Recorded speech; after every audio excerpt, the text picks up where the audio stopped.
என் ஃப்ரெண்டோட தம்பி ஒய்ஃபுக்கு வளகாப்பு காலையில 9:30 வந்துரு செல்வின்னு என் ஃப்ரெண்டு கூப்பிட்டுச்சு. நானுமே அங்க போயிட்டேன். ஆனா அவங்க தான் லேட்டு.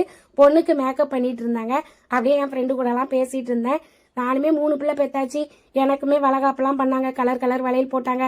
பிடிச்ச சாப்பாடெல்லாம் ஊட்டி விட்டாங்க. ஆனா ஏன் பண்ணாங்க, எதுக்கு பண்ணாங்கன்னு அப்ப தெரியவே தெரியாது. வளகாப்பு ஏன் பண்றாங்கன்னு உங்க கருத்தை மறக்காம கமெண்ட்ல சொல்லுங்க. கொஞ்ச நாளைக்கு முன்னாடி ஒரு ஆட்சி கிட்ட கேட்டேன், ஏன் ஆட்சி இந்த வளகாப்புலாம் பண்றாங்கன்னு.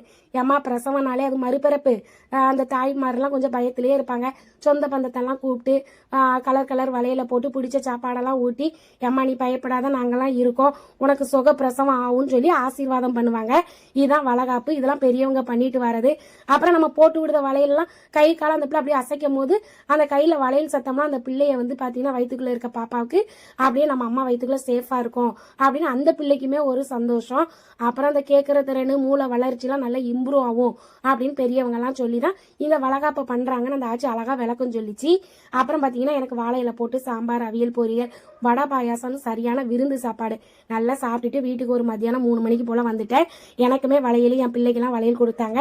உண்மையிலே எனக்கு ரொம்ப சந்தோஷமா இருந்தது. நம்ம வீடியோ பிடிச்சா லைக் பண்ணுங்க, மறக்காம சேனலை சப்ஸ்கிரைப் பண்ணிருங்க.